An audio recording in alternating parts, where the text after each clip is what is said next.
Clip number 224۔ اس clip میں آپ قرآن پاک کی سورہ نساء کی آیت نمبر 159 سے 161 تک کی تلاوت، ترجمہ اور تفسیر قرآن صراط الجنان سنیں گے۔ بسم اللہ الرحمن الرحیم۔ ترجمہ، اللہ کے نام سے شروع جو نہایت مہربان رحمت والا ہے۔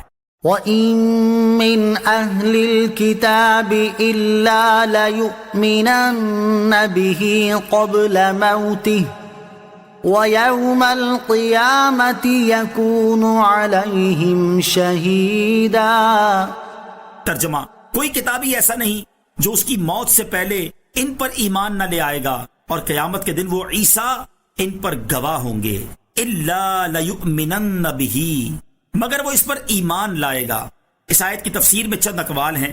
ایک قول یہ ہے کہ یہود و نصارہ کو اپنی موت کے وقت جب عذاب کے فرشتے نظر آتے ہیں تو وہ حضرت عیسیٰ علیہ السلام پر ایمان لے آتے ہیں، اور اس وقت کا ایمان مقبول و معتبر نہیں، لیکن یہ قول ضعیف ہے۔ دوسرا قول یہ ہے کہ آیت کے معنی یہ ہے کہ ہر کتابی اپنی موت سے پہلے اللہ تعالیٰ یا نبی اکرم صلی اللہ تعالیٰ علیہ وسلم پر ایمان لے آئے گا، لیکن موت کے وقت کا ایمان مقبول نہیں اور اس سے کچھ نفع نہ ہوگا۔ تیسرا قول یہ ہے کہ حضرت عیسیٰ علیہ السلام کی وفات سے پہلے ہر یہودی اور عیسائی اور وہ افراد جو غیر خدا کی عبادت کرتے ہوں گے حضرت عیسیٰ علیہ السلام پر ایمان لے آئیں گے، حتیٰ کہ اس وقت ایک ہی دین اسلام ہوگا، اور یہ اس وقت ہوگا جب آخری زمانے میں آپ علیہ السلام آسمان سے زمین پر نزول فرمائیں گے۔ اس وقت حضرت عیسیٰ علیہ السلام شریعت محمدیہ علی صاحب الصلاۃ والسلام کے مطابق حکم کریں گے، اور دین محمدی کے اماموں میں سے ایک امام کی حیثیت میں ہوں گے، اور عیسائیوں نے ان کے متعلق جو گمان باندھ رکھے ہیں انہیں باطل فرمائیں گے، دین محمدی کی اشاعت کریں گے، اور اس وقت یہود و نصارہ کو یا تو اسلام قبول کرنا ہوگا یا قتل کر ڈالے جائیں گے۔ جزیہ قبول کرنے کا حکم حضرت عیسیٰ علیہ السلام کے نزول کے وقت تک ہے۔ اس قول سے معلوم ہوا کہ ابھی حضرت عیسیٰ علیہ السلام کی وفات واقع نہیں ہوئی، کیونکہ آپ علیہ السلام کی وفات سے پہلے سارے اہل کتاب آپ علیہ السلام پر ایمان لائیں گے۔ حالانکہ ابھی یہودی آپ علیہ السلام پر ایمان نہیں لائے۔ یہ بھی معلوم ہوا کہ حضرت عیسیٰ علیہ السلام قریب قیامت زمین پر تشریف لائیں گے۔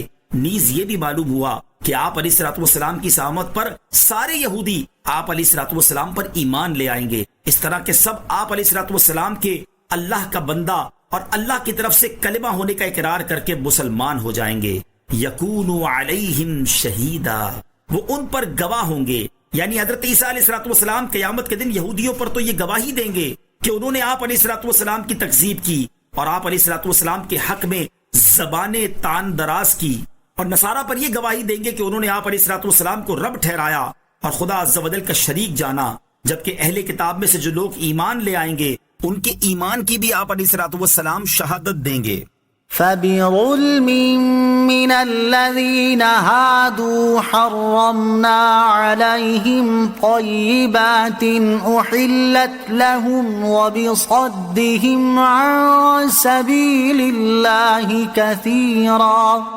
ترجمہ، تو یہودیوں کے بڑے ظلم کی وجہ سے اور ان کے بہت سے لوگوں کو اللہ کے راستے سے روکنے کی وجہ سے ہم نے ان پر وہ بعض پاکیزہ چیزیں حرام کر دیں جو ان کے لیے حلال تھیں۔ فَبِظُلْمٍ مِّنَ الَّذِينَ هَادُوا، تو یہودیوں کے بڑے ظلم کی وجہ سے یہودیوں کی کرتوتیں اوپر بیان کی گئیں، اور اس آیت میں ان کے جرائم کی سزا کی ایک صورت یہ بیان فرمائی گئی کہ ان کی زیادتیوں کی وجہ سے ان پر کئی حلال چیزیں بھی حرام کر دی گئیں۔ وَأَخْذِهِمُ الرِّبَا وَقَدْ نُهُوا عَنْهُ وَأَكْلِهِمْ أَمْوَالَ النَّاسِ بِالْبَاطِلِ وَأَعْتَدْنَا لِلْكَافِرِينَ مِنْهُمْ عَذَابًا أَلِيمًا۔ ترجمہ، اور اس لیے حرام کی کہ وہ سود لیتے حالانکہ انہیں اس سے منع کیا گیا تھا، اور وہ باطل طریقے سے لوگوں کا مال کھا جاتے تھے، اور ان میں سے کافروں کے لیے ہم نے دردناک عذاب تیار کر رکھا ہے۔ وَأَخْذِهِمُ الرِّبَا، اور ان کے سود لینے کی وجہ سے یہودیوں میں اعتقادی خرابیوں کے ساتھ عملی برائیاں بھی موجود تھیں، چنانچہ سود کھانا اور رشوت لینا ان میں عام تھا۔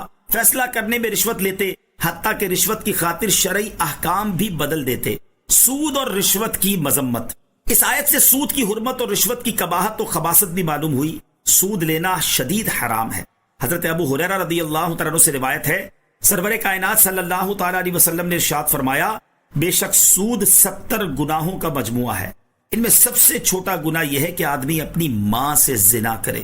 سود سے متعلق مزید کلام سورہ بقرہ آیت نمبر 275 تا 278 اور سورہ آل عمران کی آیت نمبر 130 کے تحت گزر چکا ہے۔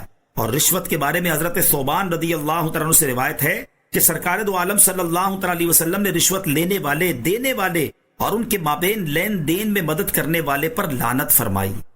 صلو علی الحبیب صلی اللہ تعالی علی محمد صلی اللہ تعالی وسلم۔